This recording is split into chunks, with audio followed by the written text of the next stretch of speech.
బొమ్మలాంటి ఆమె పక్కనుంటే పగలే వెన్నెలనే కురిపిస్తా నీడలాగా నాతో ఏడడుగులు సాగితే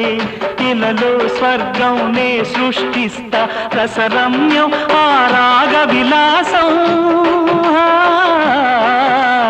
రసరమ్యం ఆ రాగ విలాసం వసివాడదు అది ఆ జన్మాంతం అందమైన నా ఊహల మేడకు ఆవిడమణి దీపం అంది అందని నాశలకు ఆమె ప్రతిరూపం ఆ తలపే నా ధ్యానం ఆ అభినవ దేవత నా ప్రాణం